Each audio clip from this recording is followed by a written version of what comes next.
ეს არის სარგონ მეორის სასახლე და აქ არის გამოსახული როგორც შერწყმული ლომის ხარისა და ადამიანის გამოსახულება. რაც სიმბოლურად გაიაზრება იმაში, რომ მეფეს აქვს ცხოველური ძალა, რომელიც იმართება ადამიანის გონით. და ეხლა საზეპიროსავით დაიმახსოვრეთ ეს ყველაფერი, რომელიც შედუს პარადოქსების სახელით არის ცნობილი. თითეული ეს გამოსახულება თან დგას, თან მოძრაობს.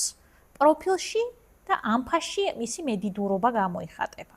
თან მრგვალია წინიდან, ხოლო გვერდიდან ბრტყელია. თან მონუმენტურია და თან დეკორატიული.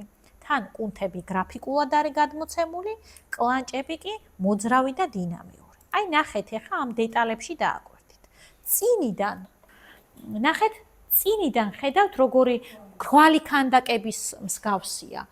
აქედან როგორი სიბტყოვანია დააკვირდით, დეკორატიულობას როცა ვამბობთ, თან მონუმენტურია, მაგრამ მისი წვერის, მისი თმის, მისი ფრთის დეტალები იმდენად კარგად არის დამუშავებული, რომ ფაქტობრივად ეს არის რაღაცა კუჭკუჭა ელემენტები. ერთიანი ქვა არის და ქვას აქვს ესეთი სახე მიღებული. აი ყურებზე რო გითხარით, ხო? დააკვირდით როგორი დეტალები აქვს, წვერი როგორი დამუშავებული აქვს, თვალები, ცხვირი, ანუ დეკორატიული ელემენტები აქვს. აი ეს ხო ძალიან სიბტყოვანია და წინიდან გეგონება რომ მრგვალ ქანდაკებას უყურებო.